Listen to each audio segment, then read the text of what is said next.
शरीर, मन और बुद्धि, इन तीन उपाधियों के माध्यम से ही हम जीवन में विभिन्न अनुभव प्राप्त कर सकते हैं। इन तीन स्तरों पर प्राप्त होने वाले सभी अनुभवों का समावेश इस श्लोक में कथित तीन प्रकार के द्वंद्वों में किया गया है। अनुकूल और प्रतिकूल परिस्थितियों को सुख और दुख के रूप में अनुभव करना बुद्धि की प्रतिक्रिया है। लाभ और हानि ये मन की कल्पनाएं हैं, जिस कारण वस्तु की प्राप्ति पर हर्ष और वियोग पर शोक होना स्वाभाविक है। भौतिक जगत की उपलब्धियों को यहाँ जय पराजय शब्द से सूचित किया है। श्री कृष्ण का उपदेश यह है कि मनुष्य को इस प्रकार की विषम परिस्थितियों में सदैव मन के संतुलन को बनाए रखना चाहिए। इसके लिए सतत जागरूकता की आवश्यकता है। समुद्र स्नान के इच्छुक व्यक्ति को समुद्र स्नान करने की कला ज्ञात होनी चाहिए, अन्यथा समुद्र की उत्तुंग तरंगे उस व्यक्ति को व्यथित कर देंगी और उसे जल समाधि में खींच ले जाएंगी। किंतु बड़ी लहरों के नीचे झुकने और छोटी लहरों पर सवार होने की कला जो व्यक्ति जानता है, वही समुद्र स्नान का आनंद उठा सकता है। यह आशा करना कि समुद्र की लहरें शांत हो जाएं अथवा स्नान के समय कष्ट न हो, तो अपनी सुविधा के लिए समुद्र को उसके स्वरूप का त्याग करने के आदेश देने के समान है। किंतु अज्ञानी पुरुष जीवन में यही चाहता है कि किसी प्रकार की समस्याएं उसके सामने न आए, जो सर्वथा असंभव है।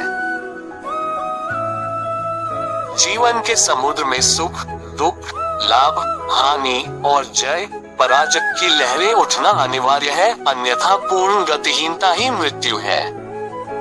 यदि जीवन का स्वरूप ही एक उफनते तूफानी समुद्र के समान है, तो उसमें उठती उत्तुंग तरंगों के आघातों अथवा गहन गह्वरों से विचलित हुए बिना जीवन जीने की कला हमको सीखनी चाहिए।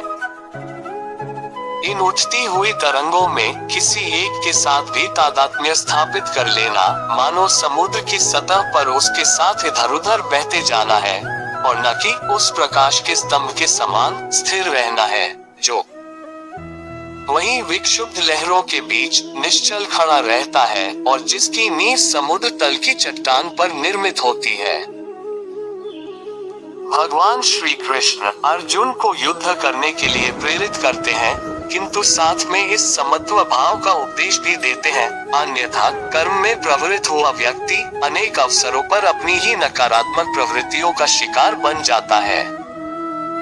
मन के इस स्वभाव के होने पर ही मनुष्य वास्तविक स्फूर्ति और प्रेरणा का जीवन जी सकता है, और ऐसे व्यक्ति की उपलब्धियां ही सच्ची सफलता की आभा से युक्त होती हैं।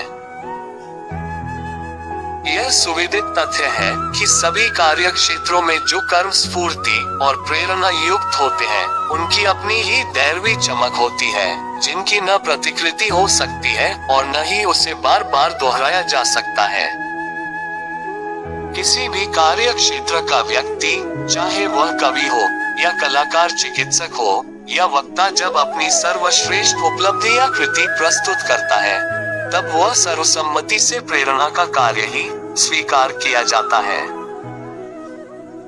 इस प्रकार हम जब दैवी प्रेरणा के आनंद से अभिभूत कोई कार्य कर रहे होते हैं, तब हमारी कल्पनाएं, विचार और कर्म अपनी एक निराली ही सुंदरता से ओतप्रोत होते हैं, जिन्हें एक यंत्र के समान पुनः दोहराया नहीं जा सकता।